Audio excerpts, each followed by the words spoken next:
You'll be sitting over here, Jessica. My mother-in-law's voice cut through the holiday chatter, her perfectly manicured hand gesturing toward a small folding table decorated with cartoon turkeys and plastic cups. The kids' table. I froze, wine glass halfway to my lips, watching as Diane's smile stretched across her face, the kind that reached her mouth but never quite made it to her eyes. Before we jump back in, tell us where you're tuning in from, and if this story touches you, make sure you're subscribed, because tomorrow I've saved something extra special for you. I'm sorry? I managed, looking from the children's table to the elaborately decorated dining room where the adults were already taking their seats.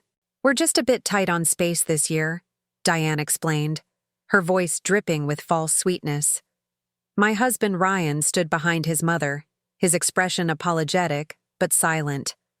Always silent when it came to standing up to Diane. I glanced around the spacious dining room, at the perfectly set table with its gleaming silverware, crystal glasses, and name cards for every adult in the family, except me. Uncle Pete caught my eye and quickly looked away. Aunt Valerie pretended to adjust a centerpiece. No one said a word. Of course, I said, straightening my shoulders. No problem at all. I could feel Diane's eyes on me as I made my way to the small table in the corner, where my nieces and nephews looked up in confusion. 8-year-old Emma tilted her head. Aunt Jess, why are you sitting with us? Are you in trouble? Out of the mouths of babes. I wasn't always the family outcast. 3 years ago, when Ryan first introduced me to his mother, Diane had been all smiles and welcoming hugs. A financial advisor? How impressive, she'd gushed, offering me homemade lemonade on her wraparound porch in Riverdale Heights.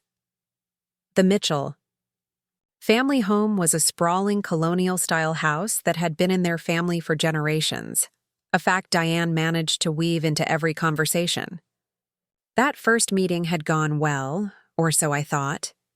It wasn't until Ryan proposed 6 months later that I began to see the cracks in Diane's perfect mother-in-law facade.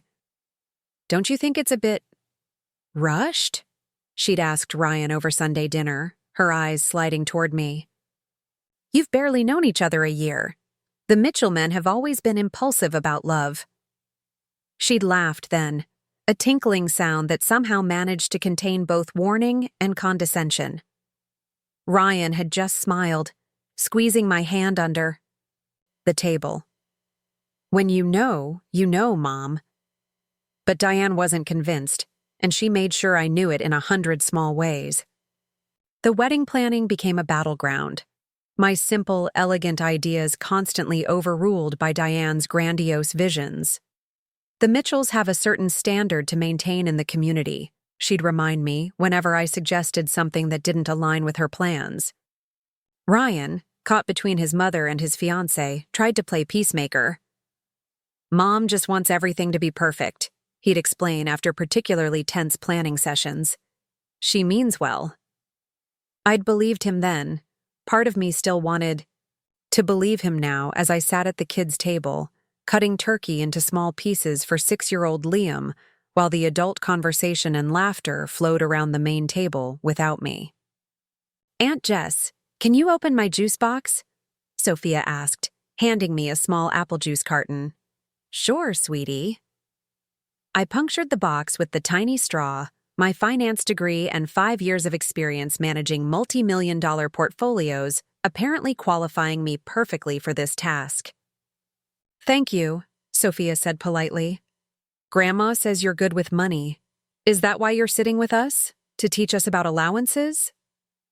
I nearly choked on my wine, which I'd insisted on bringing to the kids' table despite Diane's disapproving glance. No, honey. I'm sitting here because your grandmother is sending me a message. Because your uncle won't stand up for me. Because in the 3 years I've been part of this family, I've never truly been welcome. Because I get to have all the fun, I said instead, forcing a smile. The adult table is boring. From across the room, I could feel Ryan watching me. He sat at his mother's right hand, the place of honor, occasionally glancing my way with that same apologetic look. Once, he had started to get up, perhaps to check on me, but Diane had quickly engaged him in conversation, her hand on his arm, effectively keeping him in place. I turned my attention back to the children, who were far better company anyway. 10-year-old Noah was explaining the intricacies of his video game to me with the seriousness of a college professor when Diane appeared at my side. "Jessica, dear, how is everything? Are the children behaving?" She rested her hand on my shoulder, her diamond tennis bracelet catching the light. The bracelet was new, an extravagant piece that seemed at odds with the hints Ryan had dropped about his mother's financial concerns. "We're having a great time," I replied, keeping my voice light. "Noah was just telling me about his game." "How lovely." Diane's smile tightened. "Ryan mentioned you've been busy at work, all those numbers and things. It sounds exhausting." "I enjoy it," I said simply, knowing any elaboration would be wasted. Diane had made it clear on multiple occasions that she found my career choice unfeminine and aggressive. "Well, when you have a moment, I'd love to have a little chat." Her fingers dug slightly into my shoulder. "Nothing urgent, just a small family matter." I nodded, watching as she floated back to the main table, calling for everyone's attention as she prepared to serve dessert, a pumpkin pie recipe that had been in the Mitchell family for generations. "Your grandma doesn't like you very much." "Does she?" Noah observed, his young face serious. "Noah!" Emma gasped. "That's not nice." "What?" "Dad says Grandma thinks Aunt Jess isn't good enough for Uncle Ryan. I heard him telling Mom." I felt a flush creep up my neck. Out of the mouths of babes, indeed. "Sometimes adults have complicated feelings," I said carefully. "But that doesn't mean anyone is right or wrong." Noah considered this, then shrugged. "Well, I think you're cool. You helped me with my math homework when no one else could." "Thanks, Noah." I smiled, genuinely this time. That means a lot. After dessert, while everyone was mingling in the living room, Diane cornered me in the kitchen as I was helping clean up. Another task that seemed to fall exclusively to me despite the presence of other female family members. "Jessica, I wonder if I might have a word." Diane's voice was honey-sweet as she carefully closed the kitchen door behind her. "In private." I set down the dish towel I'd been using. "Of course, Diane." She led me to the small sunroom off the kitchen, a space filled with her prized orchids and a delicate writing desk where she penned her correspondence. The room smelled of soil and expensive perfume, an odd combination that somehow suited Diane perfectly. "Please sit." She gestured to a wicker chair across from her own larger cushioned seat. The power dynamic wasn't subtle. "I hope you didn't mind the seating arrangement at dinner. Space has been so tight since we had to convert the second dining room into storage." I thought of the nearly empty room I'd glimpsed earlier, with only a few boxes stacked in one corner, but said nothing. "Of course not," I lied. "The kids were delightful company." "They adore you," Diane smiled. "Children are such excellent judges of character, don't you think? So honest and forthright." I waited. This conversation wasn't about the children. "Jessica," Diane continued, her voice dropping to a conspiratorial whisper, "you're a financial person. You understand how these things work. The markets, investments, those sorts of things. I'm a financial advisor, yes." I kept my tone professional, curious where this was heading. "And a very successful one from what Ryan tells me." Preparing and narrating this story took us a lot of time, so if you are enjoying it, subscribe to our channel. It means a lot to us. Now back to the story. "He's so proud of you." She paused, adjusting a silk cushion behind her back. "That's why I wanted to speak with you. You see, I find myself in a bit of a situation." I raised an eyebrow. "What kind of situation?" Diane sighed dramatically. "It's this dreadful housing market. When Harold passed, God rest his soul, he left everything in perfect order. Perfect order. She emphasized this as if I might have suggested otherwise. But these past few years, with inflation and property taxes skyrocketing, she trailed off, looking expectantly at me. "Are you having financial difficulties, Diane?" I asked directly. Her face tightened momentarily before smoothing back into a pleasant expression. "Not difficulties per se. More of a temporary inconvenience. The house, you see, it's underwater. Your mortgage is higher than the current value of your home," I translated. "Precisely." Diane leaned forward, her voice brightening as if I'd just solved a complex riddle. "And the bank has been so unreasonable about renegotiating terms. I thought with your connections and expertise perhaps you might help." There it was. After seating me at the kids' table, after 3 years of subtle undermining and not-so-subtle disapproval, Diane Mitchell wanted my professional help. "What exactly are you asking me to do?" I kept my expression neutral, though my mind was racing. "Well, I was hoping you might speak to some of your banking friends. Pull a few strings." She waved her hand vaguely. "I'm sure in your position, you must know people who could help restructure my loan on more favorable terms." I stared at her, momentarily speechless.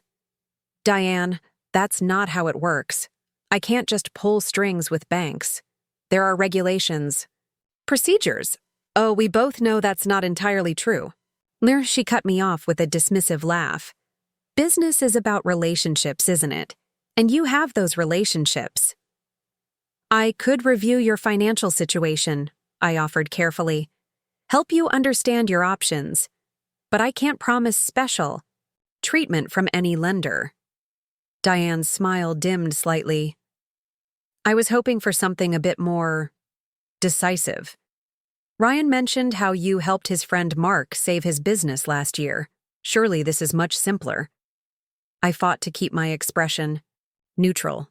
Mark's situation had been completely different. A legitimate business restructuring that had taken months of careful financial planning, not some backdoor deal. "I'll need to see your financial records," I said. "All of them. Mortgage documents, credit card statements, investment accounts, everything." Diane's eyes widened slightly. "Is that really necessary?" "Just wondering," I said casually. "She mentioned property taxes going up. It must be hard maintaining that big house on a teacher's pension." "Mom's fine," Ryan said quickly, too quickly. "Dad left her well provided for." I nodded, letting the subject drop for now. But as we pulled into our driveway, I made a mental note to look into Harold Mitchell's estate. Something told me Diane's underwater mortgage was just the tip of a much larger financial iceberg. And maybe, just maybe, understanding that iceberg would finally give me the leverage I needed to change the power dynamic that had defined my relationship with my mother-in-law for far too long. What I didn't know then was just how deep Diane's financial problems went, or how far she would go to hide them from the family she worked so hard to control. The mortgage was only the beginning, a small crack in the perfect facade she'd maintained since Harold's death. And once I started looking, that crack would quickly become a chasm too wide for even Diane Mitchell to bridge with her social connections and family mythology. The kids' table, I would soon discover, was the least of my worries. But it was the final push I needed to stop accepting my place on the periphery of the Mitchell family and start demanding answers. Answers that would ultimately change everything. The manila folder landed on my desk with a soft thud. Ryan stood awkwardly in the doorway of our home office, shifting his weight from one foot to the other like he used to do in high school when he was called to the principal's office, or so he'd told me during one of our early dates. "Mom asked me to give you these," he said, gesturing to the folder. "She said you offered to look over some financial stuff for her." I glanced up from my laptop, where I'd been reviewing client portfolios. "Did she tell you what kind of financial stuff?" Ryan shrugged, the non-committal gesture I'd grown so familiar with whenever his mother was involved. "Just said you'd know what it was about. Something with the house, I think?" I nodded, neither confirming nor denying. Did you look at it? No. He frowned slightly. Should I have? I reached for the folder, running my fingers along its edges. Maybe. It is your family home. Ryan crossed the room and planted a kiss on the top of my head. That's why she has you now. The financial wizard. His tone was light, but I caught something else there. Relief, perhaps, at being excluded from whatever problems his mother was facing. I'll take a look. I promised, waiting until he left the room before opening the folder. Inside was a mess of papers: mortgage statements, credit card bills, investment account summaries, property tax assessments, all jumbled together without any semblance of organization. Typical Diane, creating chaos and expecting others to sort through it. I began separating the documents into neat piles, my trained eye quickly spotting irregularities. The first red flag was the mortgage itself. 5 years ago, shortly after Harold's death, Diane had taken out a new mortgage on the family home, a home that had been paid off for nearly a decade according to the older statements. The new mortgage was substantial, $750,000 on a property. That county records valued at $850,000. Not unusual on its face, but why would a newly widowed woman with a paid-off home suddenly saddle herself with such enormous debt? The answer came in the form of investment statements. Diane had apparently fancied herself a day trader, pouring hundreds of thousands of dollars into high-risk stocks and speculative investments. The statements showed a pattern of impulsive buying and panic selling, exactly the opposite of sound investment strategy, and the results were predictably disastrous. I leaned back in my chair, the pieces starting to fit together. Diane hadn't just taken out a mortgage, she'd gambled away her late husband's legacy. And now, with property values in Riverdale Heights declining due to the economic downturn, she owed more than the house was worth. The credit card statements told another story entirely. Designer clothes, luxury vacations, high-end restaurants. Diane was living far beyond what a retired teacher's pension could support. The new diamond tennis bracelet suddenly made sense. It wasn't just tone-deaf extravagance, it was denial in its purest form. I was so absorbed in the financial autopsy that I didn't hear Ryan enter the room again until he spoke. That bad, huh? He was leaning against the doorframe, 2 mugs of coffee in hand. I looked up, unsure how much to reveal. Your mother's financial situation is complicated. Ryan set a mug down beside me, peering at the organized piles of statements. Define complicated. She's underwater on the mortgage, as she mentioned, I began carefully. But that's not the whole story. His brow furrowed. What's the whole story? I gestured to the chair beside my desk. You might want to sit down for this. As Ryan took a seat, I explained what I'd found: the remortgaged house, the failed investments, the extravagant spending. With each revelation, his expression darkened. That's not possible, he insisted when I finished. Mom has always been careful with money. Dad made sure everything was taken care of before he died. The numbers don't lie, Ryan. I pushed the mortgage statement toward him. She took out this loan 5 years ago, right after your father passed away. He stared at the document, shaking his head slowly. But why wouldn't she tell me? I could have helped her. The question hung in the air between us. Why indeed? But I knew the answer, even if Ryan couldn't see it. Diane Mitchell, the family matriarch, the woman who prided herself on maintaining appearances at all costs, would never admit to financial failure, especially not to her son, whom she'd raised to believe in the family's unshakable stability. What happens now? Ryan asked, looking suddenly lost. Can she lose the house? If she keeps missing mortgage payments, yes, I replied gently. But there are options. We could help her restructure her debt, maybe downsize to something more manageable. Ryan's head snapped up. Downsize? Mom would never leave that house. It's been in the family for generations. He echoed his mother's favorite refrain without even realizing it. "Ryan, she can't afford it anymore," I said firmly. "The property taxes alone are eating up most of her pension, and that's before we even talk about the credit card debt." He ran a hand through his hair, a gesture so reminiscent of his father that I felt a pang of sympathy. "There has to be another way. Maybe I could help with the payments until the market recovers." "We're still paying off your student loans," I reminded him, "and we've been saving for a down payment on a real house. Our townhouse was supposed to be temporary, a starter home until we could afford something bigger." "This is my family. Home we're talking about," Ryan said, an edge creeping into his voice. "The place where I grew up, where all our family memories are." I bit back my initial response. Our home, our future, our financial stability. Instead, I took a deep breath. "Let me talk to your mother first. Get a better understanding of what she wants to do."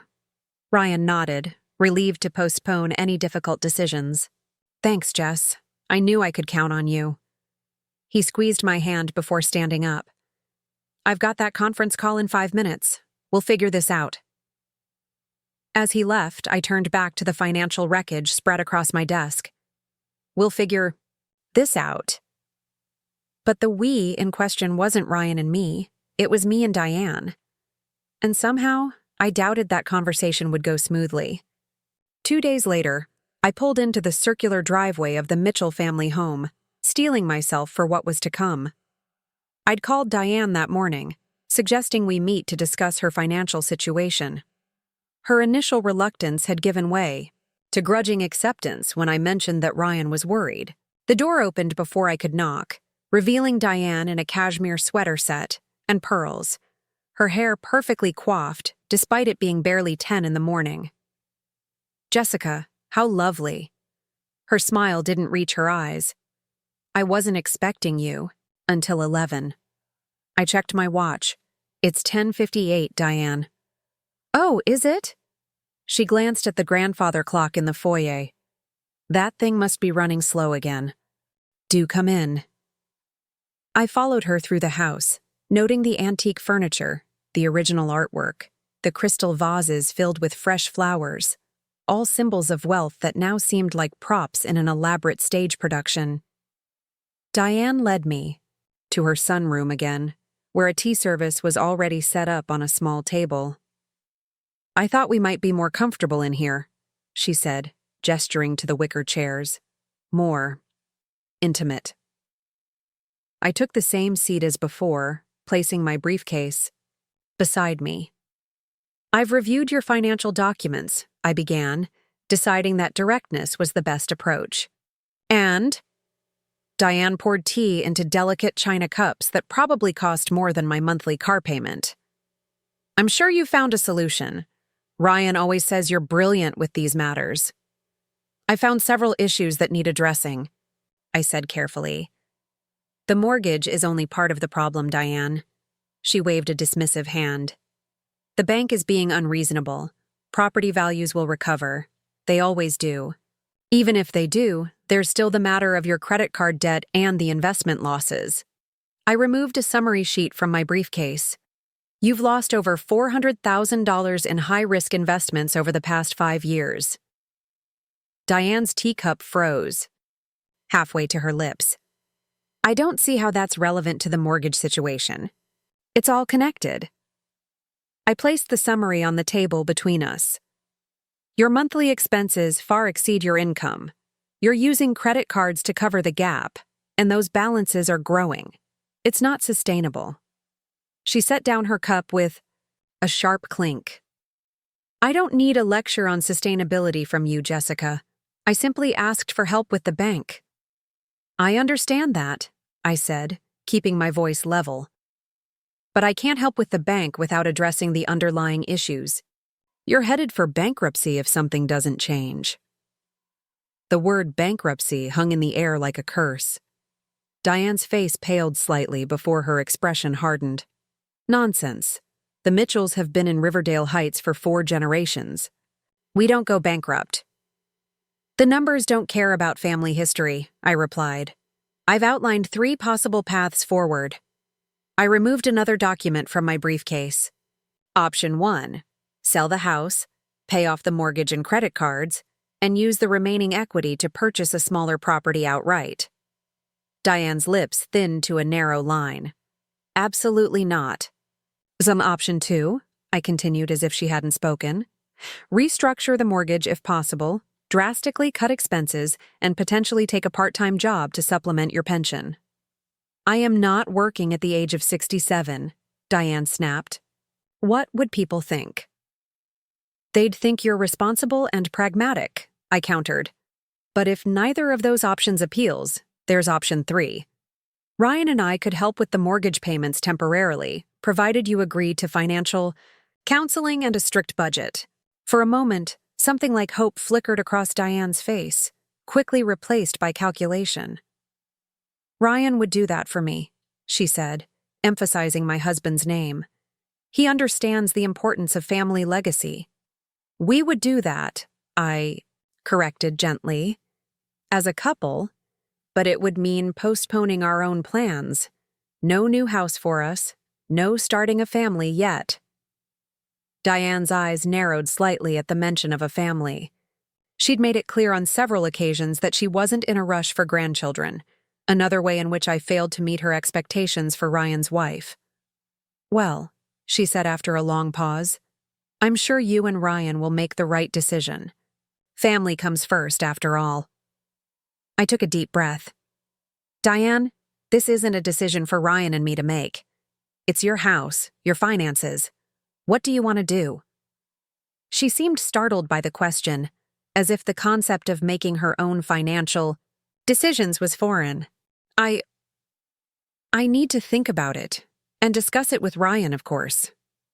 Of course, I echoed, trying to keep the frustration from my voice. But Ryan asked me to help you figure this out.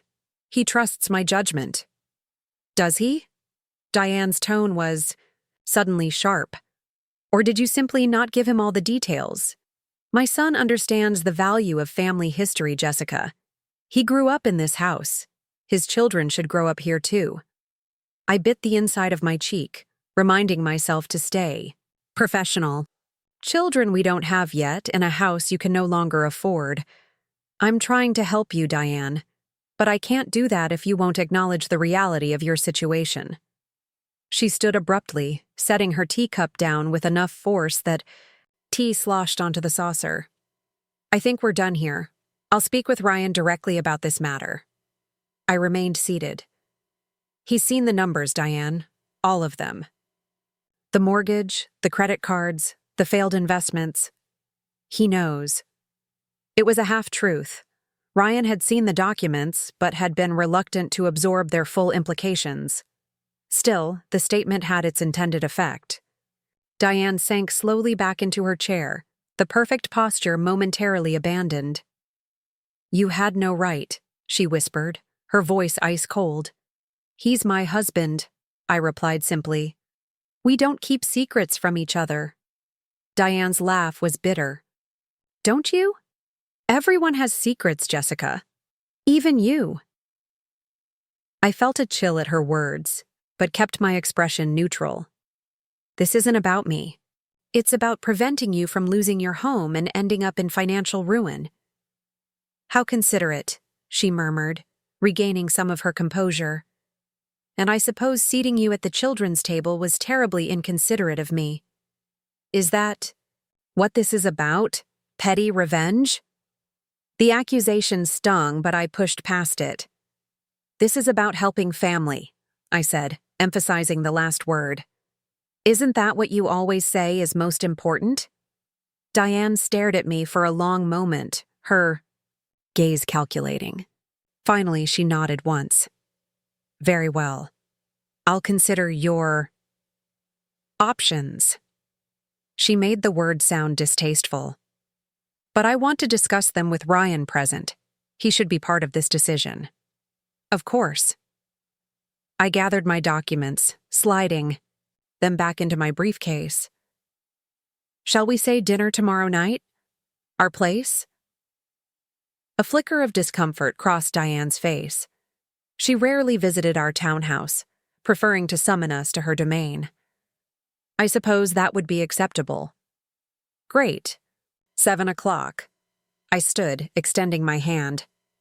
I really do want to help, Diane. We're family. She took my hand briefly, her grip surprisingly strong. Yes, she said, her smile not reaching her eyes. We're family. How fortunate Ryan is to have such a resourceful wife. As I drove home, Diane's words echoed in my mind. Everyone has secrets, Jessica. Even you. It was a typical Diane tactic, deflection wrapped in vague insinuation. But something about her tone had felt different this time, more specific, more threatening. I shook off the unease as I pulled into our driveway. Ryan's car wasn't there yet. He'd mentioned a late meeting with a client. I had a few hours to prepare for the next phase of this financial intervention.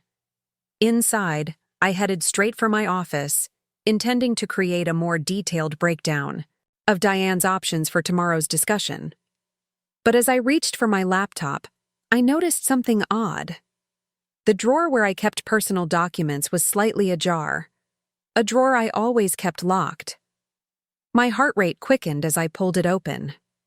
Everything seemed to be in place: our marriage certificate, property deeds, insurance policies, all neatly labeled and organized. But something felt off. I couldn't shake the sensation that someone had been through my things. I was being paranoid, I told myself. The stress of Diane's financial crisis and her cryptic warning was making me jumpy. I closed the drawer, double-checking that it locked properly, and tried to focus on the task at hand. But as I began updating my financial analysis, a notification popped up on my laptop screen. Login attempt from unknown device detected. Someone had tried to access my work email, unsuccessfully, thanks to our firm's robust security measures. An uneasy feeling settled in the pit of my stomach. I pulled out my phone and called the office IT department, explaining the situation. The attempt came from an IP address in Riverdale Heights, the security specialist confirmed after checking the logs. Around 2:15 this afternoon. Do you know anyone who might have tried to access your account? Riverdale Heights. 2:15 p.m. I'd been at Harborview Financial until 3:30, then driven straight to Diane's house. Ryan had been at work, the only person who would have been in Riverdale Heights at that time, the only person who might have a reason to access my professional accounts. No, I said finally. Must be a random hacking attempt. After ending the call, I sat motionless at my desk, processing the implications. If Diane had tried to access my work email, and I couldn't think of anyone else who would have reason, what was she looking for? And more unsettling, had she been in our house earlier? Had she somehow obtained a key from Ryan? The front door opened, interrupting my thoughts. Jess, I'm home, Ryan called. I quickly closed the security alert on my screen. In the office, I called back, trying to keep my voice casual. Ryan appeared in the doorway, loosening his tie. How did it go with Mom? I hesitated, unsure how much to share about my suspicions. Without concrete evidence, accusing his mother of breaking into our house and attempting to hack my email would sound unhinged. About as well as expected, I said instead. She's coming here for dinner tomorrow to discuss options. I thought a neutral location might be better. Ryan looked surprised. She agreed to come here? That's unusual. She wants you to be part of the discussion, I explained. Which is fair. It's your family home, too. He nodded, obviously relieved that I understood. Thanks for doing this, Jess. I know Mom can be difficult sometimes, but she means well. Does she? I wanted to ask. Instead, I managed a smile. Of course. That's what family does, right? Help. Each other through tough times. Ryan crossed the room and pulled me into a hug. You're amazing. I don't tell you that enough. I melted into his embrace, trying to push away the doubts and suspicions swirling in my mind. This was Ryan, My husband, the man I loved? Yes, he had blind spots when it came to his mother, but his heart was in the right place. I need to ask you something, I said, pulling back slightly. Did you give your mother a key to our house? Ryan's brow furrowed. No. Why would you ask? That? Just wondering, I said lightly. I thought maybe she'd dropped something off while we were at work. Not that I know of. He studied my face. Why? Did something happen? I shook my head. Nothing important, just a feeling. Ryan accepted this with a nod, but I could see confusion lingering in his eyes. He wasn't used to me being evasive. We'd always been honest with each other, mostly. As we prepared dinner together, moving around our small kitchen with the practiced ease of a couple who'd found their rhythm, I couldn't shake the feeling that things were about to change dramatically. Diane's financial crisis was bringing long-simmering tensions to the surface, forcing confrontations that had been carefully avoided for years. And somewhere beneath it all was a question I couldn't ignore. If Diane had indeed tried to access my professional information, what was she looking for? What did she think she might find? Everyone has secrets, Jessica. Even you. The words replayed. In my mind, as I chopped vegetables, Ryan chatting beside me about his day. Diane was right about one thing. Everyone had secrets. Even me. Even Ryan. The question was whether those secrets would remain buried, or whether Diane, in her desperate attempt to maintain control, would unearth things better left undisturbed. As I prepared for bed that night, I made a decision. If Diane wanted to play hardball, I needed to be prepared. Tomorrow's dinner wouldn't just be about her financial options. It would be about establishing boundaries and making it clear that her manipulative tactics wouldn't work anymore. I was no longer the intimidated daughter-in-law willing to sit at the kids' table.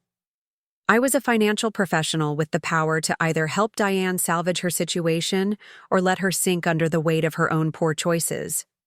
For once, I had leverage in our relationship. The question was how far I was willing to go to use it. I spent most of the next day fortifying our digital defenses, new passwords on everything, email accounts, banking portals, cloud storage, all changed to complex strings of characters that even I would need to reference from my secure password manager. I also activated two-factor authentication on every platform that offered it and installed a small security camera in our home office, angled toward my desk. Isn't that a bit excessive? Ryan asked when he spotted me mounting the tiny camera. In the corner of the ceiling. He'd come home early to help prepare for dinner with his mother. It's just a precaution, I said, keeping my tone casual. We have sensitive financial information in here. Client data, our personal records. But we live in one of the safest neighborhoods in the city, he pointed out, handing me the screwdriver I'd asked for. And we have an alarm system. I secured the final screw and stepped down from the chair. It never hurts to be extra cautious. I turned to face him directly, especially with your mother coming over. Ryan's expression shifted from confusion to defensiveness. What's that supposed to mean? I hesitated, weighing my words carefully. Accusing Diane without concrete evidence would only put Ryan on the defensive, but I couldn't ignore my suspicions either. I think your mother might be more desperate than she's letting on, I said finally. Financial distress can make people do things they wouldn't normally consider. Ryan crossed his arms. You think my mother would steal from us? I think she tried to access my work email yesterday, I replied evenly. From an IP address in Riverdale Heights. His eyes widened, slightly before narrowing in disbelief. That's a serious accusation, Jess. Mom barely uses email, let alone knows how to hack accounts. Someone tried, I insisted. It confirmed it. Ryan ran a hand through his hair, a nervous habit he'd had since college. It could have been anyone. Maybe a neighbor using unsecured Wi-Fi or a coincidence with the location. I let it drop, recognizing the familiar pattern. Ryan always found a way to explain away his mother's behavior, to create plausible alternatives rather than confront the uncomfortable truth that Diane Mitchell wasn't the paragon of virtue he believed her to be. "You're right," I conceded, not believing it for a second. "It's probably nothing. I just want to be careful." Relief washed over his features. "Exactly. Mom's stressed about the house situation, that's all. Once we figure out a plan tonight, everything will calm down." I nodded, keeping my thoughts to myself. If Ryan wanted to believe this was just about a house and not about his mother's desperate attempt to maintain control over her carefully constructed life, I wouldn't be the one to shatter that illusion. Not yet, anyway. "I should start dinner," I said, checking my watch. "Your mother will be here in an hour." As I headed to the kitchen, Ryan called after me. "I just need to make a quick call. Work stuff." I paused mid-step, but didn't turn around. "Sure, I'll handle the cooking." In the kitchen, I methodically prepped the ingredients for Diane's favorite meal, roast chicken with rosemary potatoes and haricots verts. It was an olive branch of sorts, a way of saying I was still willing to meet halfway, despite my growing suspicions. As I worked, I could hear Ryan's muffled voice from the living room. He was speaking quietly, urgently, not the casual tone he typically used for work calls. I busied myself with the chicken, trying not to listen, trying not to jump to conclusions. But when he appeared in the kitchen 20 minutes later, his expression was guarded in a way that sent a chill down my spine. "Work all good?" I asked, sliding the chicken into the oven. "Yeah, just some client issues," he replied vaguely, washing his hands at the sink. "Need help with anything?" "You could set the table," I suggested. "The good plates, I think, since your mother's coming." Ryan nodded, moving to the cabinet where we kept our wedding china, rarely used except for special occasions or particularly difficult family dinners. As he arranged the settings with precise care, I wondered if he'd just been on the phone with Diane, warning her about my suspicions, coordinating their approach to tonight's conversation. The thought made me sad, more than angry. 3 years of marriage, and still there were times when it felt like Ryan and I weren't truly on the same team. The doorbell rang at exactly 7 o'clock. Diane Mitchell might be financially irresponsible, but she was punctual to a fault. Ryan hurried to answer it while I removed my apron and smoothed down my blouse, a silk one I'd splurged on last year, worth the investment for difficult professional meetings. And this dinner definitely qualified as a difficult professional meeting. "Jessica, what a lovely home you've created," Diane cooed as she entered the dining room, though she'd visited at least a dozen times before. She wore an elegant navy dress that probably cost more than our monthly mortgage payment, her makeup flawless, her silver hair styled in soft waves. Nothing about her appearance suggested a woman on the brink of financial collapse. "Thank you, Diane," I replied, accepting the air kisses she planted near each of my cheeks. "Dinner's almost ready. Can I get you something to drink? Wine?" "Just water for me, dear. I'm watching my intake these days. Doctor's orders." She smiled thinly, settling into the chair Ryan pulled out for her. At the head of our table, I noticed, though neither of us typically sat there. I poured water into crystal glasses, another wedding gift, saved for special occasions, while Ryan made small talk about the weather, the traffic, the neighbors' new landscaping. Anything but the actual reason for this dinner. Finally, as I served the main course, Diane dabbed her lips with her napkin and turned to me. "Now then, Jessica, Ryan tells me you've been reviewing my financial documents." Direct and to the point. It wasn't what I'd expected, but I welcomed it. "Yes, I have. Would you like to discuss my findings before or after dinner?" Diane waved, a dismissive hand. "Let's not spoil a lovely meal with talk of finances. After will do." Ryan shot me a grateful look, clearly relieved to postpone the inevitable confrontation. We ate in relative silence, interrupted only by Diane's occasional compliments on the food, or pointed questions about our lives that somehow always circled back to her own experiences. The chicken is perfectly cooked, Jessica. Though I find a bit more rosemary makes all the difference. My mother, Ryan's grandmother, had the most marvelous recipe. The market near your office seems to be recovering nicely. Nothing like when Harold was investing, of course. He had such a knack for timing. How is your mother doing, dear? Still in Arizona? It must be difficult having her so far away. I've always believed mothers and daughters should remain close. Each comment was designed to subtly undermine, to establish dominance in the most genteel way possible. For years, I'd let these barbs slide, swallowing my irritation for Ryan's sake. But tonight, with the knowledge of Diane's financial desperation and potential digital snooping fresh in my mind, I found myself responding with a new assertiveness. My mother's thriving in Scottsdale, I replied evenly. She's always been independent. Taught me the value of standing on my own 2 feet. Diane's smile tightened almost imperceptibly. How progressive of her. After dinner, Ryan cleared the plates while I served coffee. Diane declined dessert with a pointed remark about watching her figure, another subtle dig I chose to ignore. Shall we move to the living room? I suggested once the table was cleared.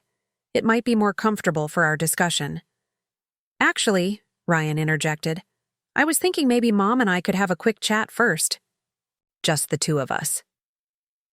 I felt a flicker of annoyance but kept my expression neutral. Of course. I'll finish cleaning up in here. Diane gave me a smile that didn't reach her eyes. How considerate of you, dear. As they retreated to the living room, I loaded the dishwasher with more force than necessary, the clink of plates and silverware punctuating my frustration. This was exactly why we'd made so little progress with Diane over the years. Ryan always defaulting to private conversations with his mother, excluding me from family decisions while simultaneously expecting me to solve their problems. I could hear their hushed voices from the other room but couldn't make out the words. Whatever they were discussing, it was clearly not meant for my ears. After 15 minutes, I timed it on the microwave clock. I'd run out of dishes to wash and patience to spare. I dried my hands, straightened my shoulders, and walked purposefully into the living room. They fell silent as I entered, Diane's hand resting on Ryan's arm in that proprietary way she had, both of them looking up with identical expressions of mild guilt. Sorry to interrupt, I said, not sorry at all. But this conversation should involve all 3 of us. Diane's financial situation affects our family too. Diane removed her hand from Ryan's arm, sitting back with a small, tight smile. Of course, dear. Ryan was just filling me in on some of your concerns. I took a seat in the armchair across from them, noting how they sat together on the sofa, a united front. They're not just concerns, Diane. They're mathematical realities. Your expenses exceed your income by nearly $3,000 each month. You've maxed out 4 credit cards, and the mortgage is 6 months behind. Ryan flinched at this last piece of information. 6 months? Mom, you told me it was just 2. Diane had the grace to look momentarily abashed before recovering her composure. The statements are confusing, darling. All those numbers and dates. The statements are perfectly clear, I countered, pulling a folder from the side table where I'd placed it earlier. And they show a pattern of financial mismanagement that started shortly after Harold passed away. I don't care for your tone, Jessica, Diane said icily. I'm not one of your clients being scolded for overspending on lattes. No, your family, I agreed. Which is why I'm being direct, instead of politely suggesting debt consolidation like I would with a client. Family deserves honesty, don't you think? Ryan shifted uncomfortably beside his mother. Jess, we don't need to be confrontational about this. I'm not being confrontational, I replied calmly. I'm being factual.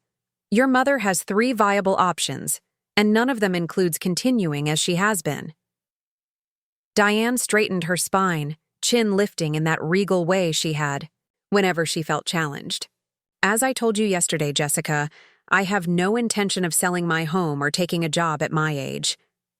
Then we're left with option 3, I said. Ryan and I help with the mortgage payments while you get your financial house in order. But that comes with conditions. Conditions? Diane's eyebrows rose toward her perfectly coiffed hairline. I'm not a child to be given an allowance. No, but you're someone who's lost over $400,000 in bad investments and racked up nearly $80,000 in credit card debt, I replied. Those aren't the actions of someone making sound financial decisions. Ryan placed a hand on his mother's arm as she drew in a sharp breath. Mom, Jess is just trying to help. We want to make sure you don't lose the house. By dictating how I should live my life? Diane snapped. By forcing me to. What was it, Jessica? Financial counseling? I nodded. That's one condition, yes. The other is complete transparency about your finances moving forward. No more hidden credit cards, no more day trading, no more luxury purchases you can't afford. This is absurd, Diane declared, looking to Ryan for support. Darling, surely you don't agree with this invasive approach. Ryan hesitated, caught between loyalty to his mother and the undeniable logic of my position. I think we need to take this seriously, Mom. If Jess says the situation is this bad, I believe her. A flicker of something, fear, anger, panic, crossed Diane's face before she composed herself. I see. So now my own son is taking financial advice from a woman whose family had to scrimp and save just to send her to community college.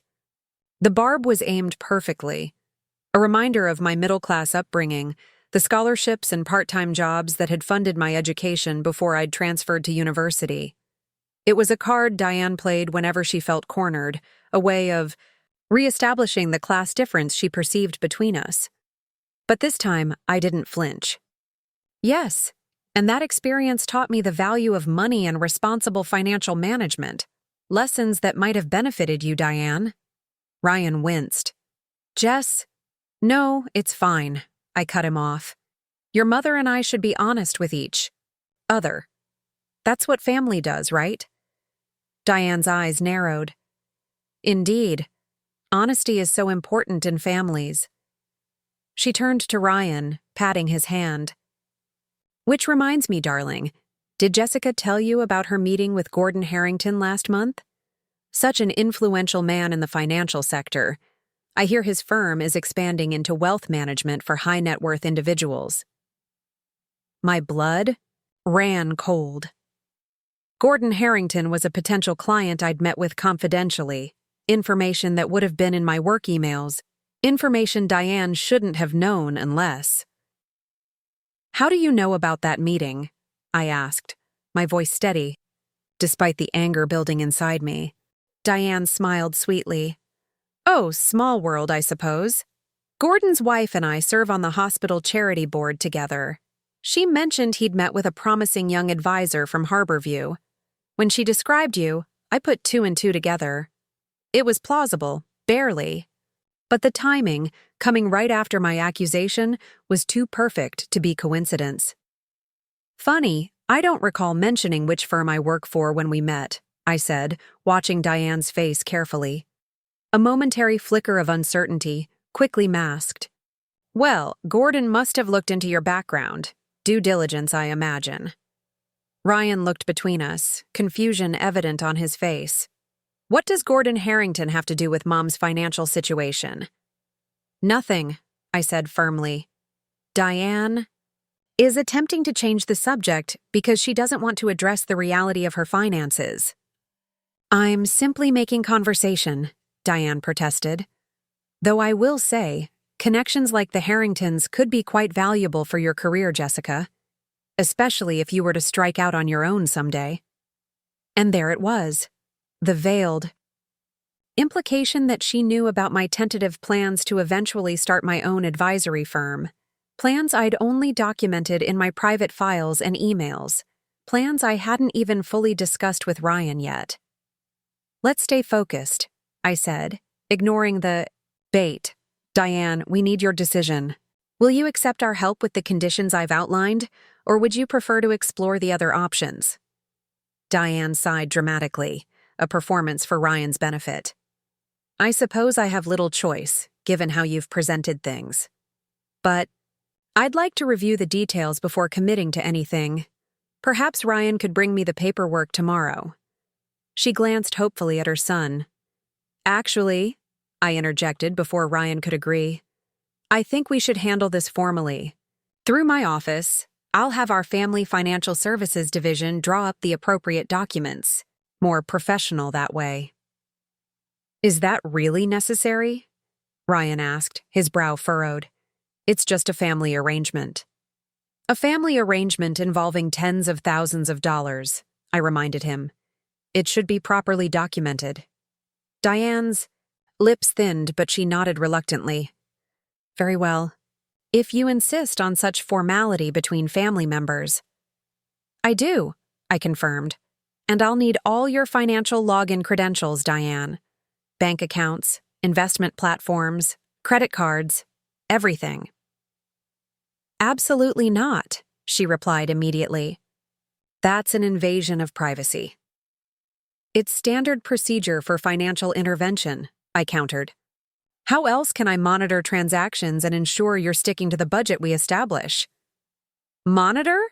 Diane repeated incredulously. I'm not some recovering addict, Jessica. I'm your mother-in-law.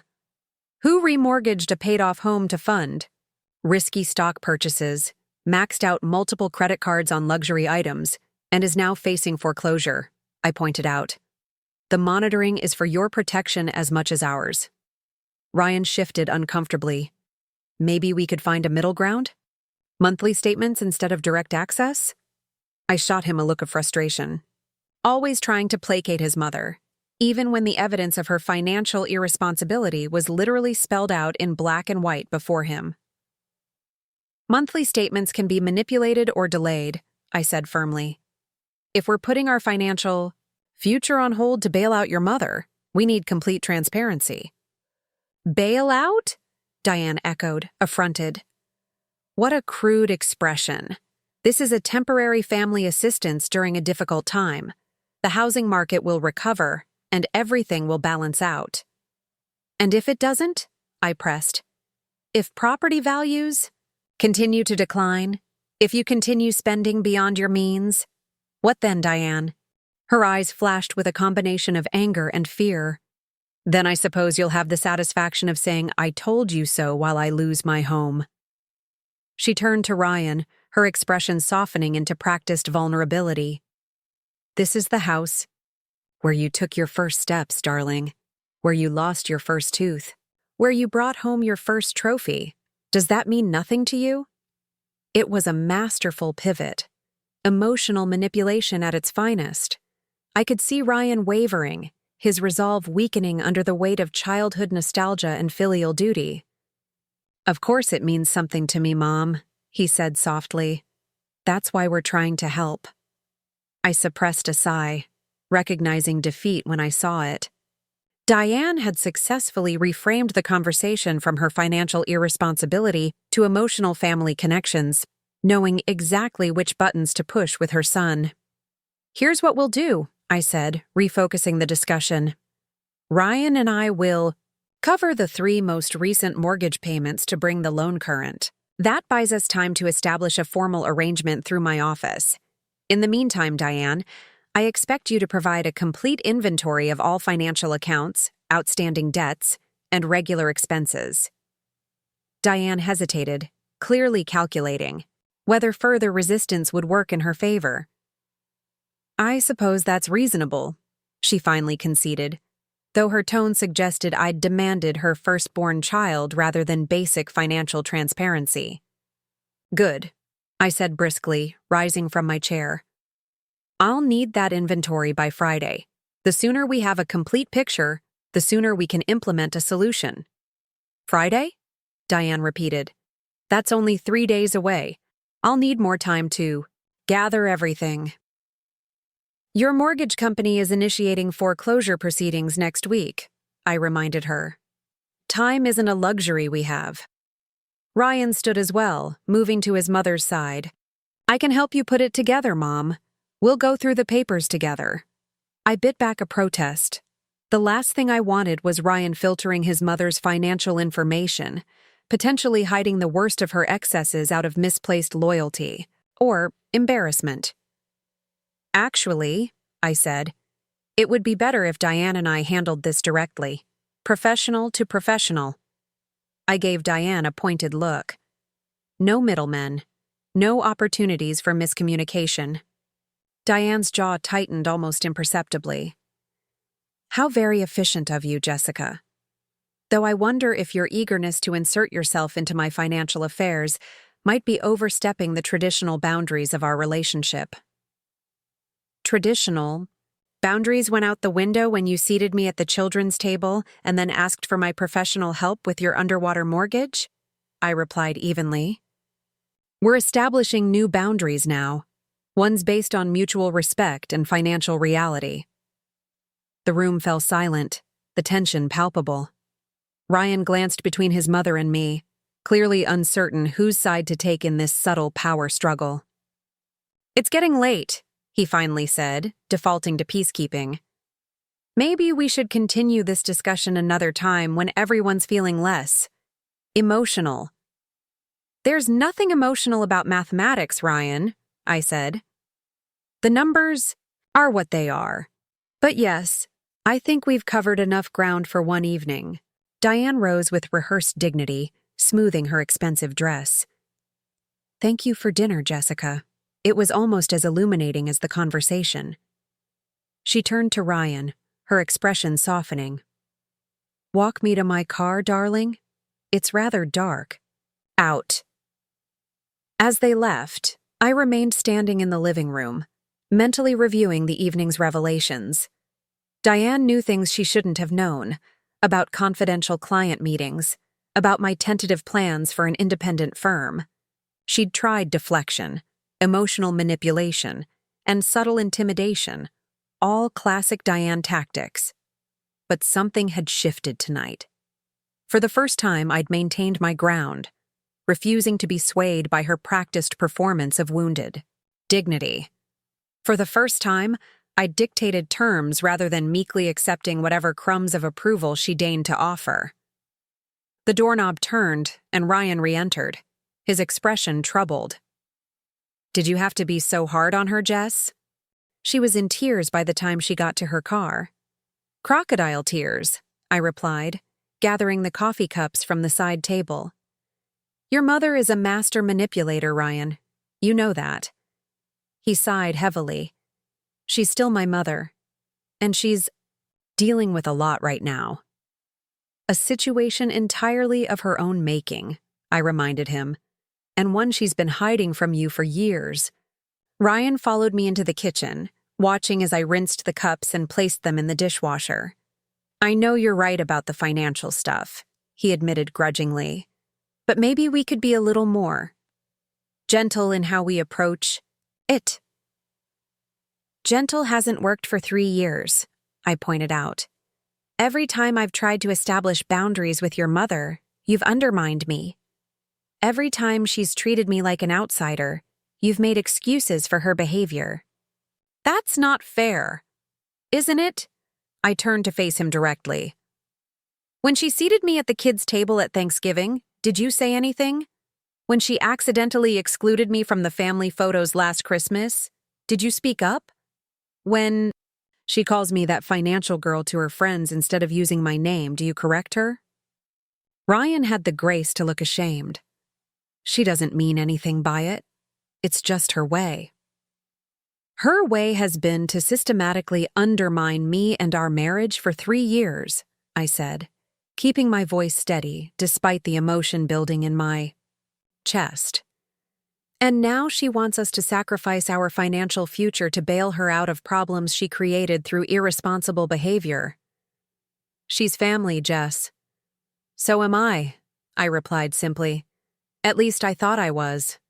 The words hung between us, heavy with 3 years of unspoken frustration and hurt. Ryan's expression shifted from defensiveness to something closer to realization. "You are family," he said finally. "Of course you are." "Then start treating me like it," I said. "Start standing with me instead of with her. Start being my partner instead of her son." Ryan reached for me, pulling me into an embrace that felt both familiar and somehow tentative. "I'm sorry," he murmured against my hair. "I don't mean to take sides." "But you do," I said softly. "Every time. And it has to stop, Ryan. Especially now with what's at stake." He nodded against my shoulder. "I'll try harder, I promise." I wanted to believe him. Part of me did believe him. But another part, the part that had watched him consistently choose his mother's feelings over mine for 3 years, remained wary. As we prepared for bed that night, moving through our usual routine in thoughtful silence, I couldn't shake the feeling that we'd reached a turning point. The financial intervention with Diane had exposed fault lines in our marriage that could no longer be ignored or papered over with polite compromises. Something had to give. And for once, I was determined. It wouldn't be me. The next morning, I was at my desk by 7, reviewing client portfolios while keeping one eye on my email, waiting for the notification that would tell me Diane had sent her financial inventory. I wasn't holding my breath. My phone buzzed with a text from Ryan. "Heading to Mom's to help with paperwork. Back this afternoon. Love you." I frowned at the screen. Despite our conversation the previous night, despite his promises to stand with me, Ryan was still positioning himself as the intermediary between his mother and me. Exactly what I'd asked him not to do. I typed and deleted 3 responses before settling on a simple, "Okay, love you too." No point in starting an argument via text message. My office phone rang, startling me out of my thoughts. The caller ID showed a number I didn't recognize. "Jessica Walker," I answered professionally. "Ms. Walker, this is Gordon Harrington." The gravelly voice was unmistakable, the same one that had spent an hour discussing investment strategies with me last month. I straightened in my chair. "Mr. Harrington, what a surprise. How can I help you today?" "I understand you've been discussing my wife and me with your mother-in-law." His tone was neutral, but the implication was clear. My grip tightened on the phone. "I assure you I haven't, Mr. Harrington. Client confidentiality is something I take very seriously." "Then perhaps you can explain why Diane Mitchell called my wife this morning, suggesting she should reconsider working with you due to some ethical concerns." There was a pause. Concerns she implied came directly from me. My stomach dropped. "Mr. Harrington, Let me finish, Ms. Walker. I've known Diane Mitchell for years through various charity functions. She's an excellent fundraiser, but she has a reputation for, let's call it, embellishing the truth when it serves her purposes." I remained silent, processing this unexpected development. "My wife was confused by the call," Gordon continued. "She told me immediately, knowing we'd had a productive meeting recently. I found the timing suspicious, given that I'm scheduled to sign advisory documents with your firm next week." "I don't know what to say," I admitted, "except that I would never discuss a client or potential client with a family member. Whatever Diane told your wife, it didn't come from me." Gordon made a thoughtful noise. "I suspected as much. Family dynamics can be complicated, Ms. Walker. I've seen enough wealthy families implode over money to recognize the signs of someone trying to manipulate a situation." Relief washed over me. "Thank you for giving me the opportunity to address this, Mr. Harrington." "Consider it professional courtesy," he replied. "Though I must admit, I'm curious about what your mother-in-law hoped to achieve with such a transparent attempt at sabotage." The question hung in the air between us. What was Diane's endgame? Why try to damage my professional reputation now, when she needed my help more than ever? "I believe she's testing boundaries," I said carefully. "My husband and I are assisting her with some financial difficulties, and she's finding the loss of control. Challenging. Gordon chuckled dryly. Ah, the classic power struggle.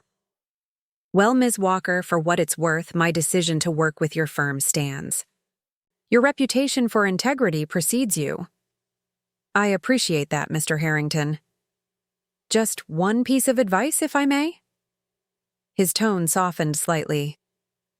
Don't underestimate a desperate person's capacity for self-destruction. They'll often take others down with them rather than admit defeat. After ending the call, I sat motionless at my desk, Gordon's warning echoing in my mind. Diane had just attempted to sabotage my career, potentially cost me a major client, all while asking for my professional help. The sheer audacity was breathtaking. I pulled out my phone and called Ryan.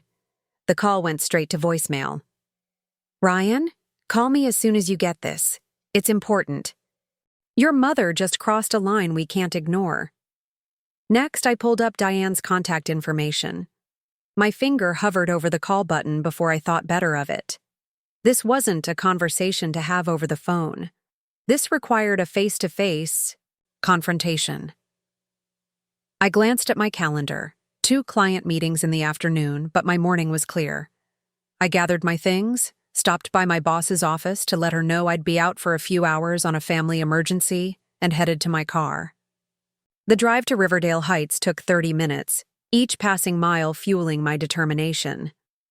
By the time I pulled into Diane's circular driveway, parking directly behind Ryan's sedan, I was calm in the way only genuine anger can produce. A clear, cold focus that cut through any hesitation. I rang the doorbell twice before the door swung open, revealing a surprised Ryan. Jess? What are you doing here? I got your message, but where's your mother? I interrupted, stepping past him into the foyer. In the sunroom, we've been going through her papers, but I was already moving, my heels clicking purposefully across the marble floor. Ryan hurried behind me, his confusion evident in his stammered questions that I didn't bother answering. Diane looked up from a stack of documents as I entered the sunroom, her expression shifting quickly from surprise to calculated warmth. Jessica, what an unexpected pleasure. Ryan and I were just... You called Gordon Harrington's wife this morning, I stated flatly. You tried to sabotage my relationship with an important client by implying I had ethical issues. Diane's smile faltered momentarily before returning at half strength. I'm afraid I don't know what you're talking about. Gordon's wife Elaine and I were simply catching up on committee business for the hospital fundraiser. Don't lie to me, I said, my voice quiet but firm. Gordon called me directly. He told me everything. Ryan stepped forward, looking between us. What's going on? Who's Gordon Harrington? A potential client worth millions in management fees, I explained, keeping my eyes fixed on Diane. A client your mother just tried to turn against me by spreading lies. Mom? Ryan turned to Diane, confusion etched on his face. Why would you do that? Diane's demeanor changed instantly, vulnerability replacing confidence as she looked imploringly at her son. I would never do such a thing, darling. This is all a misunderstanding. Elaine and I were discussing the upcoming gala, and Gordon's name might have come up in passing. Jessica is blowing this completely out of proportion. Gordon called me personally, I repeated. He said you suggested he reconsider working with me due to ethical concerns. Concerns you implied came from him. Ryan's expression darkened. Is that true, Mom? Diane hesitated, clearly calculating her next move. In that moment of hesitation, I saw the truth written plainly across her face. I may have expressed some reservations, she admitted finally. Out of concern for the family, of course. Jessica has been acting so aggressively about my finances, making such extreme accusations. I worried this might be how she treats her clients as well. The calculated pivot nearly took my breath away. In one smooth motion, Diane had transformed her sabotage attempt into an act of family protection. You're unbelievable, I breathed. genuine amazement mixing with my anger. You tried to cost me a client, damage my professional reputation, potentially even harm my career, all while asking for my help with your financial disaster. I think you're being melodramatic, Diane sniffed. Gordon is hardly going to drop. You based on one conversation with his wife. That's not the point, Ryan interjected, surprising both of us with the firmness in his voice. Why would you interfere with Jess's work at all, especially now, when we're trying to help you? Diane looked momentarily taken aback by her son's challenge. I was merely looking out for our family interests, darling. If Jessica's professional judgment is compromised, it affects us all. My professional judgment is just fine, I said coldly. Which is why I can say with complete certainty that you are headed for bankruptcy unless you make dramatic changes. Immediately. So dramatic, Diane murmured, turning to straighten a stack of papers on her writing desk. Always seeing the worst-case scenario. No, seeing the mathematical reality, I corrected. But that's not why I'm here. I'm here because you crossed a line, Diane. You went after my career, my livelihood. I did no such thing, she protested. But the denial lacked conviction. You did, Ryan said quietly, and I want to know why. Diane's eyes darted between us, suddenly recognizing that her son wasn't automatically taking her side as he usually did. I was upset after dinner last night, she admitted finally. The way Jessica spoke to me, the demands she made, as if I were some irresponsible child instead of your mother. I may have acted impulsively. Impulsively, I repeated flatly. You impulsively tried to destroy my professional reputation. That's an exaggeration. No, it's not, Ryan interrupted, his voice surprisingly firm. Jess's reputation is everything in her industry. You knew that. You did this deliberately. Diane's facade cracked slightly, a flash of genuine emotion, anger, fear, desperation, breaking through her carefully controlled expression. She's taking you away from me. She always has been, making you question my decisions, second-guess my judgment. And now she wants to control my finances, dictate how I live in my own home?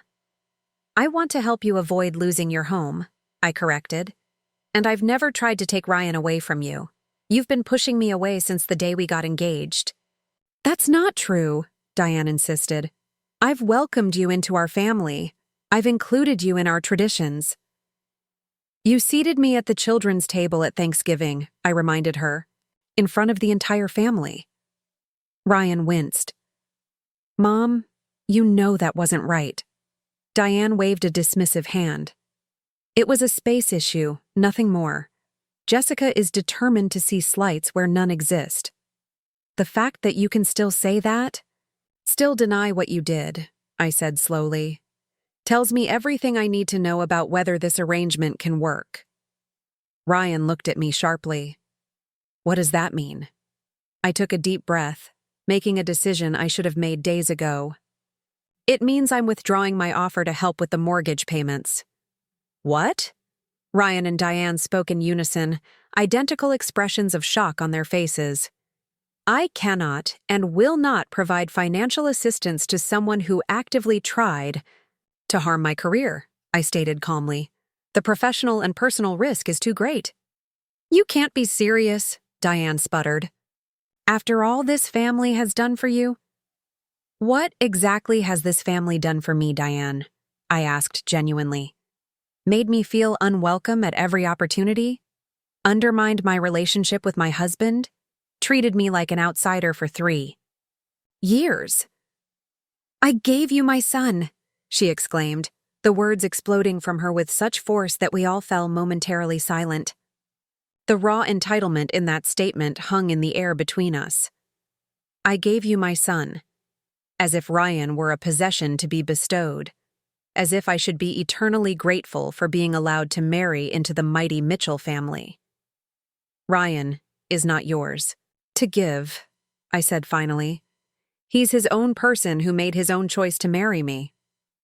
Ryan stepped forward, placing himself physically between us. "This isn't helping," he said, his voice strained. "We need to take a step back and—" "No," I interrupted gently.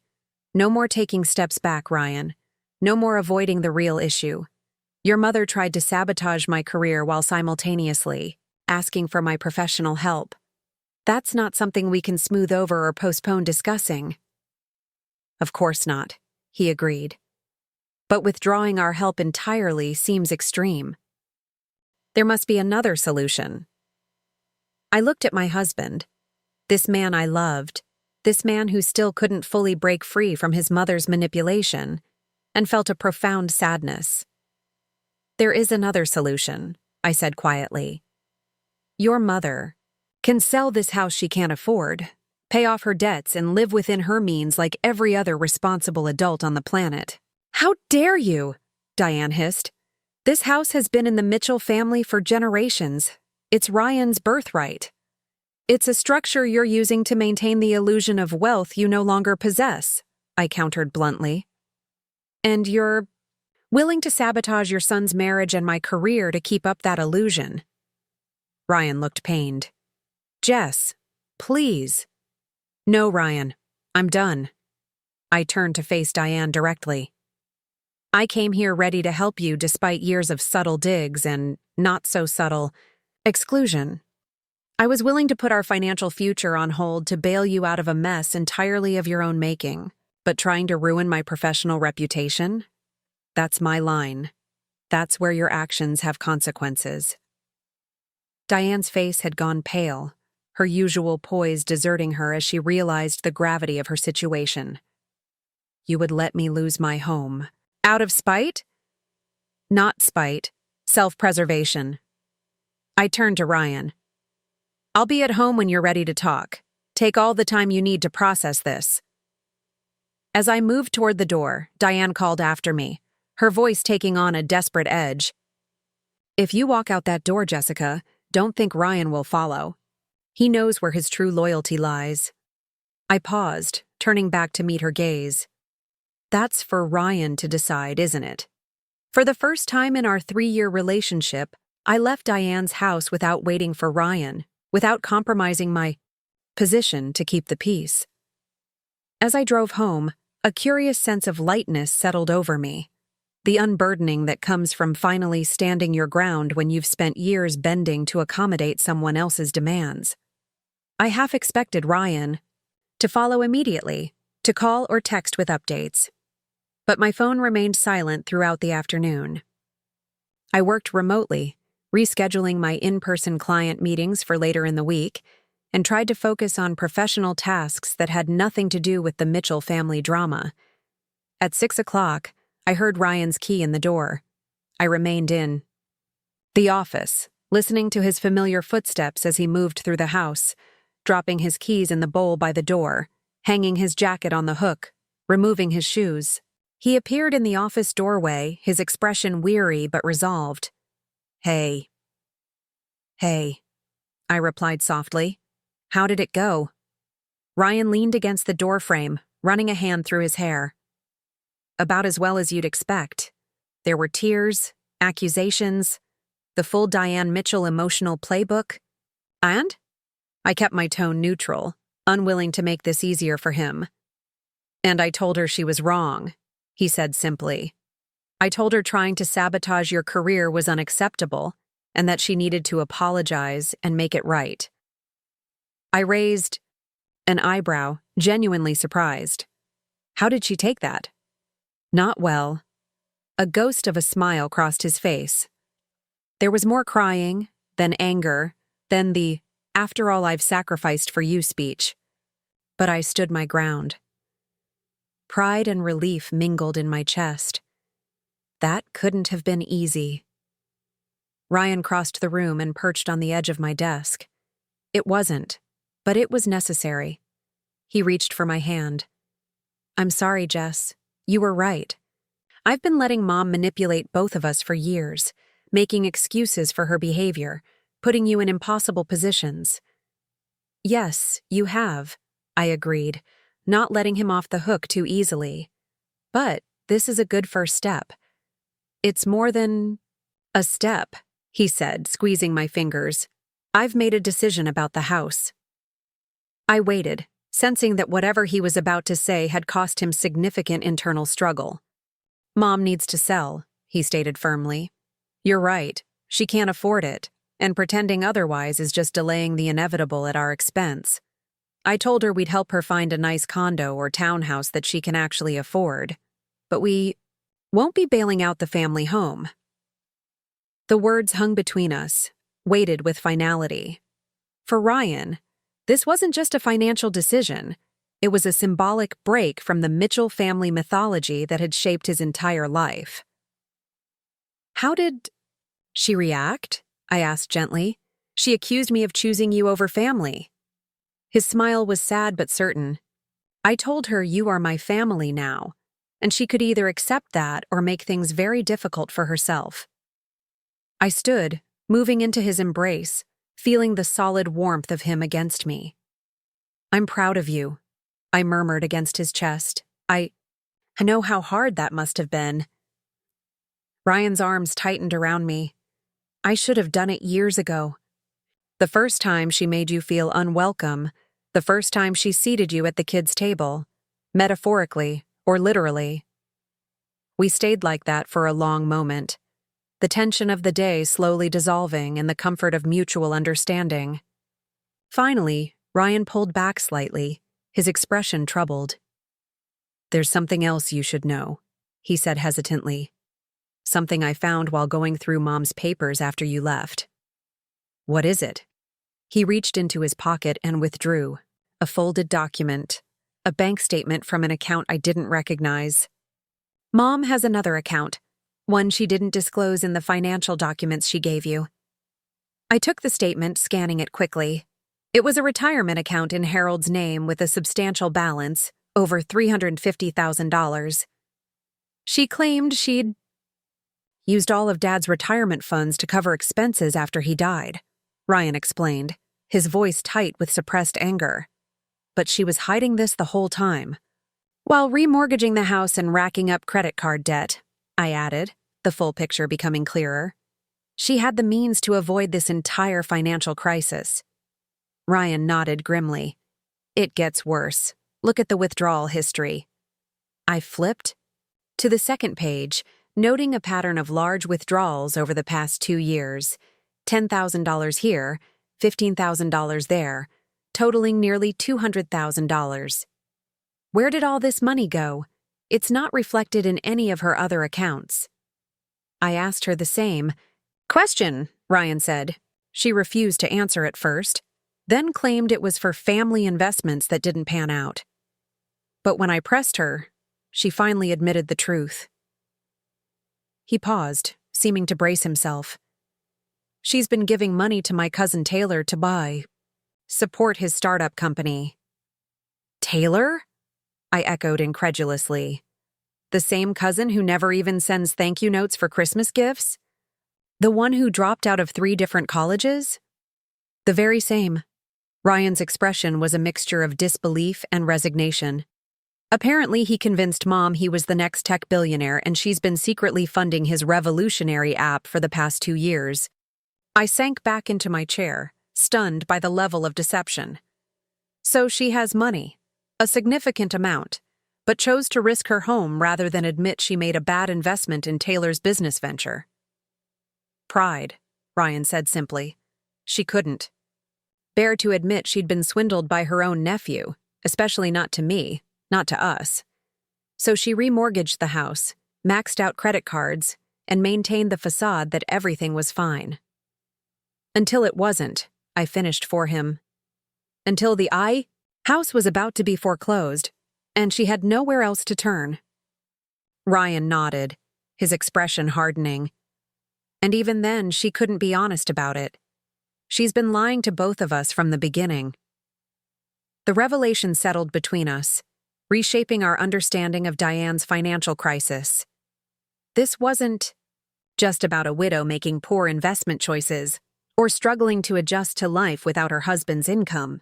This was deliberate deception, willful financial self-sabotage, all to maintain an image of prosperity and control. What happens now? I asked softly. Ryan moved to the window, gazing out at the evening sky. I told her she has two choices. Either she comes clean with us about everything, every account, every debt, every transaction, and follows a professional financial recovery plan, or she handles this on her own. And if she chooses the latter, then that's her decision, he said, turning back to face me. I'll always be her son, Jess, but I won't enable her self-destruction, and I certainly won't let her damage our marriage or your career in the process. The certainty in his voice was new, a firmness I'd rarely heard when it came to his mother.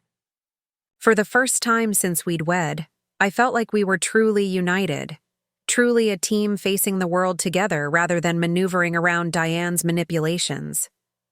She might surprise us, I offered, though without much conviction.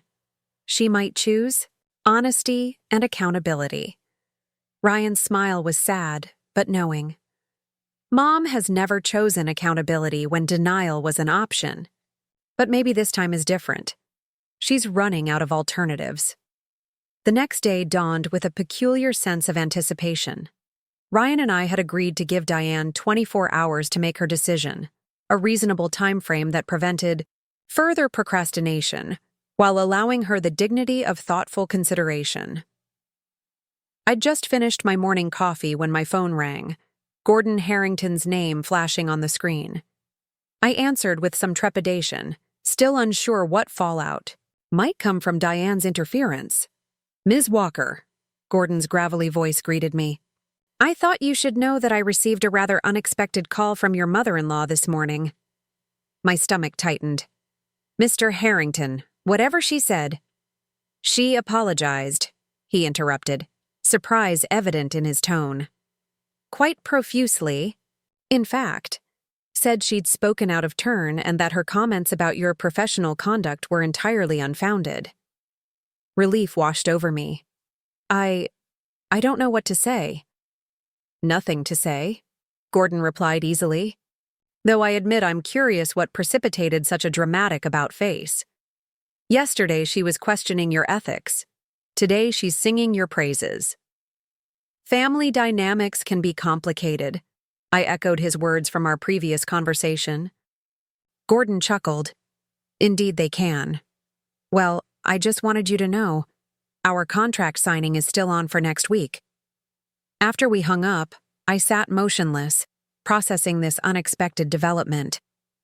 Diane had apologized, not to me, but to Gordon. It was damage control, certainly, but it was also something I'd never witnessed before. Diane Mitchell admitting she was wrong.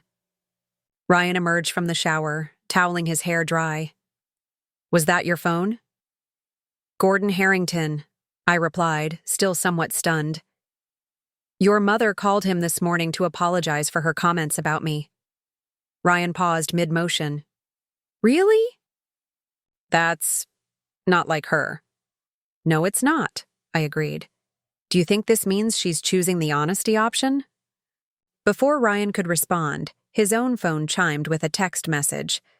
He glanced at the screen, his expression shifting from surprise to determination. It's from Mom. She wants to meet us for lunch at the Four Seasons. Says she's made a decision. The Four Seasons was Diane's restaurant of choice for significant family announcements. Birthdays, anniversaries, Ryan's law school graduation.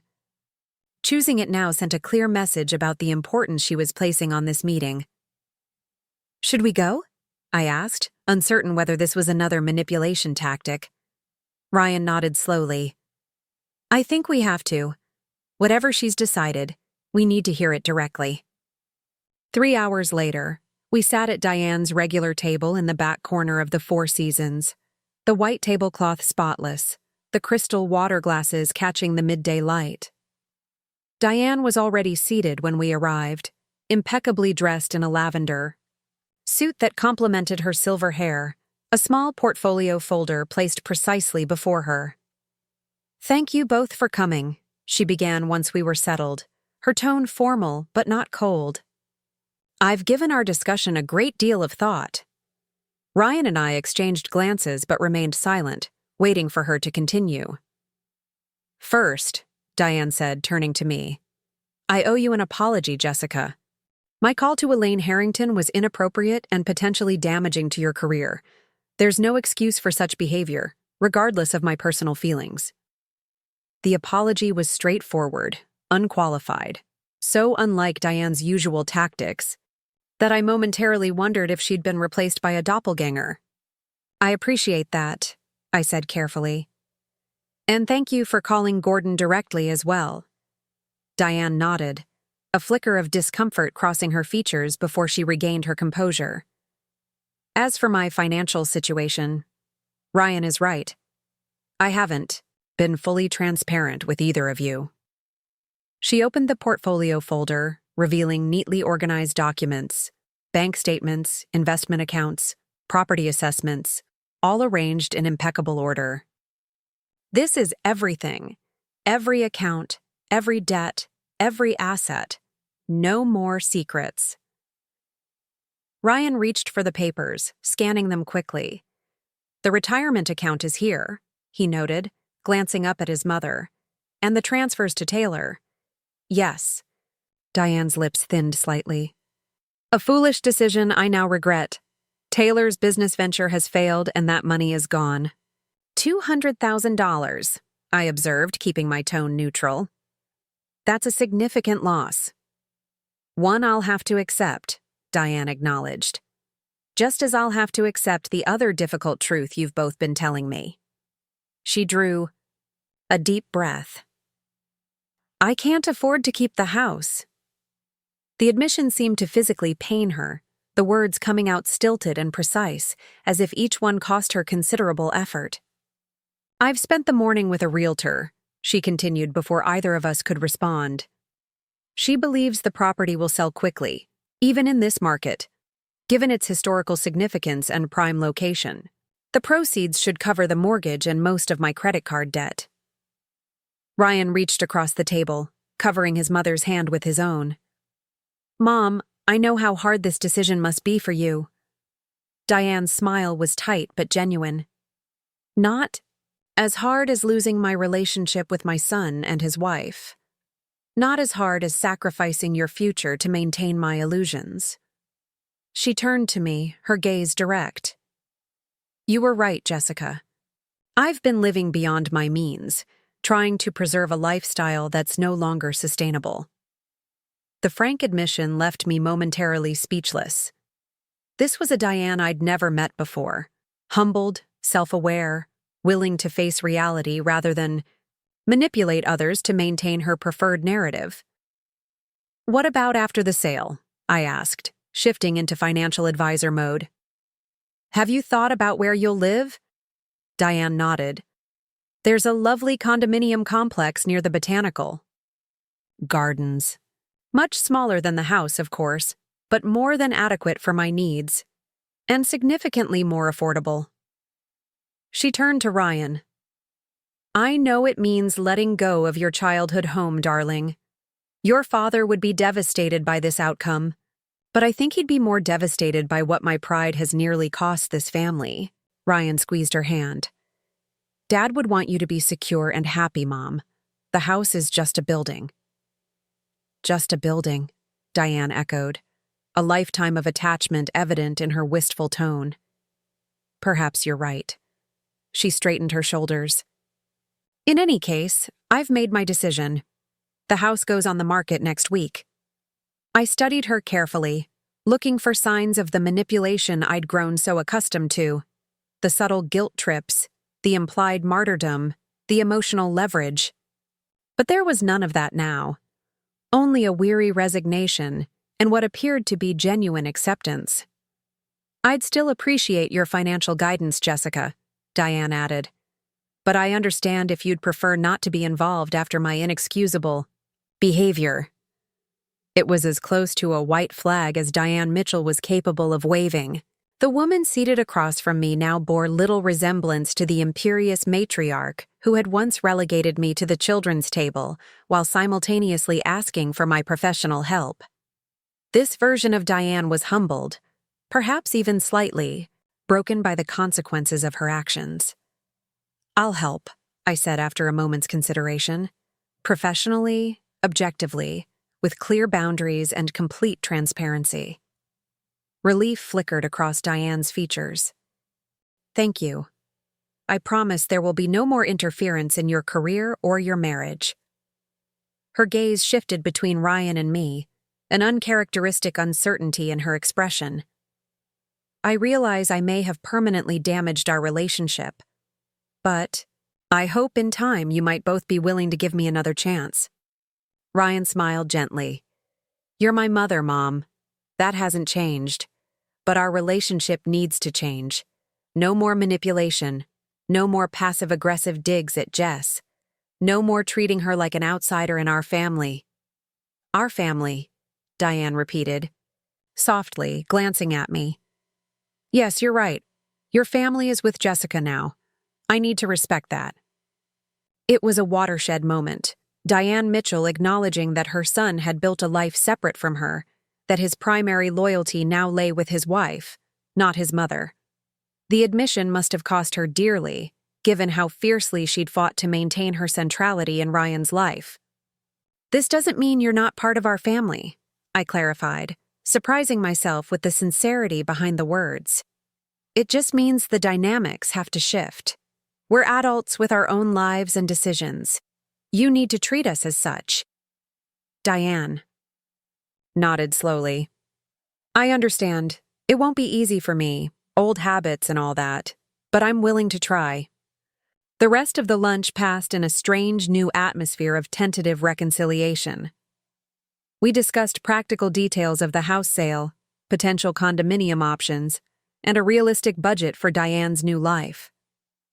For the first time since I'd known her, Diane listened more than she spoke, asked questions instead of making pronouncements, and treated my professional expertise with genuine respect. As we prepared to leave, Diane reached for my hand, her grip firm despite the slight tremor I detected. I'd like to make one more apology, Jessica. For Thanksgiving. Seating you at the children's table was petty and deliberately hurtful. I knew exactly what I was doing, and I'm truly sorry. The direct acknowledgement of what she'd previously dismissed as a space issue caught me off guard. Thank you for saying that, I replied, the last knot of resentment loosening in my chest. Diane smiled ruefully. Perhaps the most ironic part is that I desperately need your help now, the very thing I sought when I treated you so poorly. Life has a way of teaching its lessons rather bluntly sometimes. As Ryan and I drove home, a comfortable silence settled between us, both of us processing the unexpected turn the day had taken. Do you think she meant it? I asked finally. All of it? The apologies, the promises, the acceptance? Ryan considered this carefully before answering.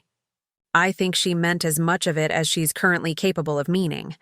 Mom doesn't change overnight, none of us do. But I think she genuinely understands she's at a crossroads. She can either adapt to our new boundaries or lose her relationship. With both of us. And the house sale. Will she follow through? She will, he said with surprising certainty. Not just because she has to financially, but because she knows it's a tangible demonstration of her commitment to change. Mom's always understood the power of grand gestures. I smiled at this accurate assessment of Diane's dramatic tendencies. So where does this leave us? All three of us? Ryan reached for my hand, threading his fingers through mine as he navigated the afternoon traffic. In a better place than we were a week ago, with clearer boundaries, more honest communication, and a chance to build something healthier going. Forward. You sound like my therapist, I teased.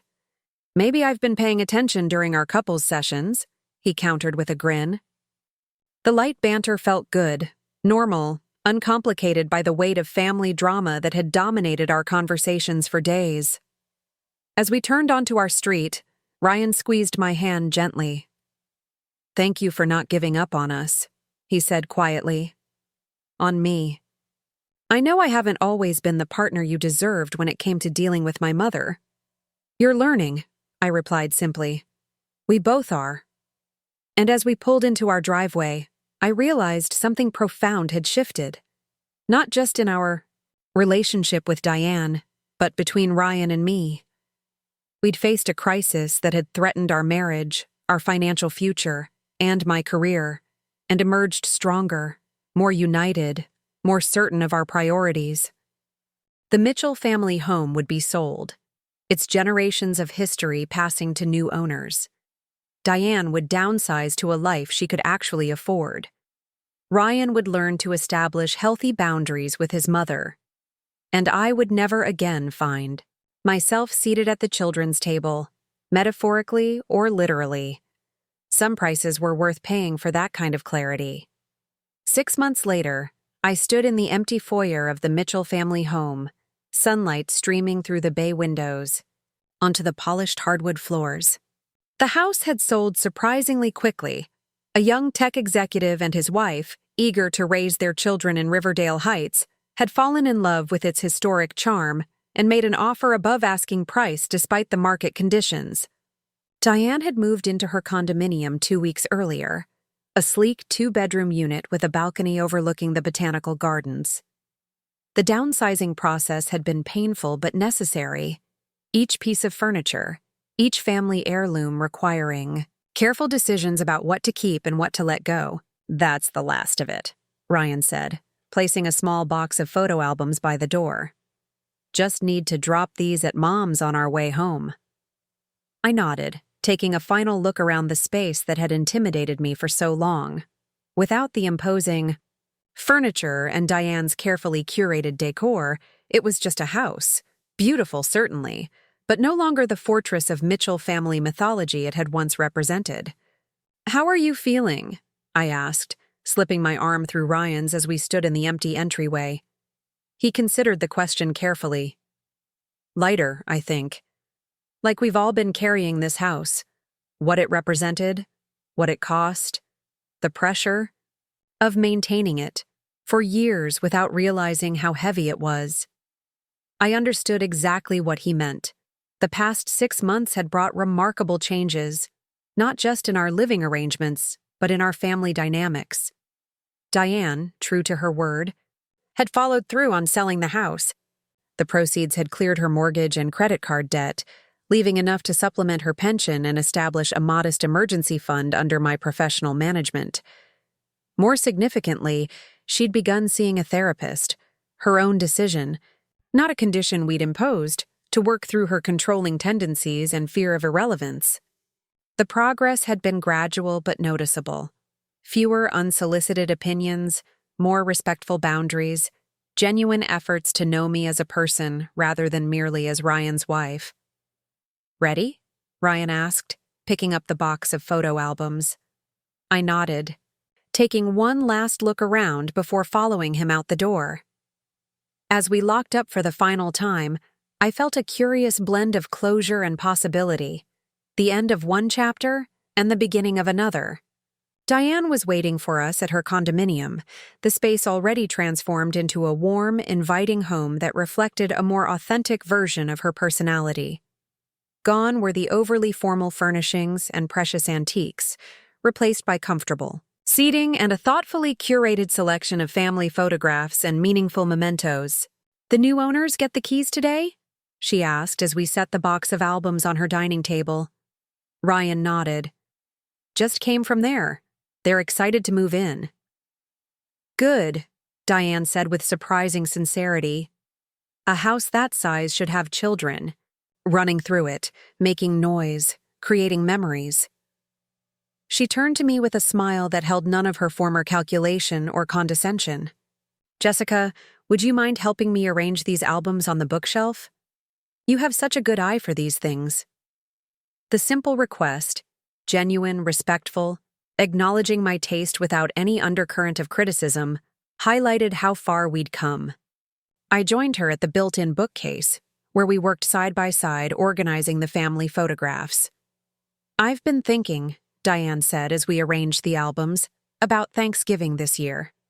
I tensed slightly, the memory of last year's children's table still a tender spot despite all our progress.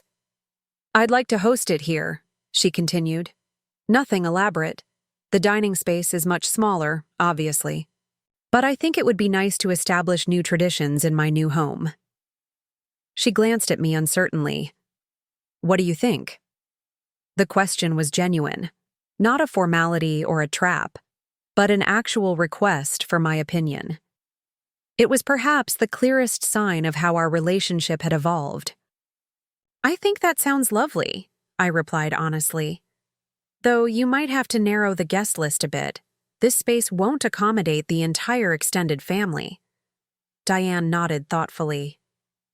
Actually, I was thinking just the three of us this year, a smaller, more intimate gathering. We could invite others for dessert later if you like, but the meal itself. She hesitated.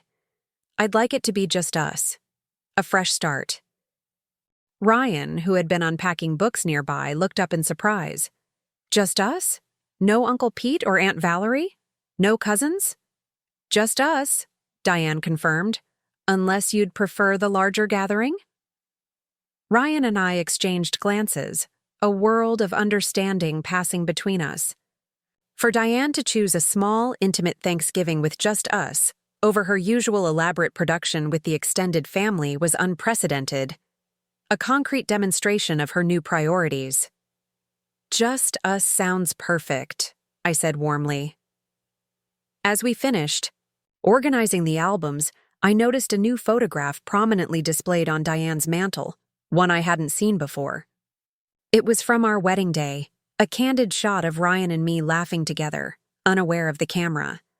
Beside it stood a silver frame holding a more recent image, the three of us at the Four Seasons the previous month, celebrating Diane's birthday.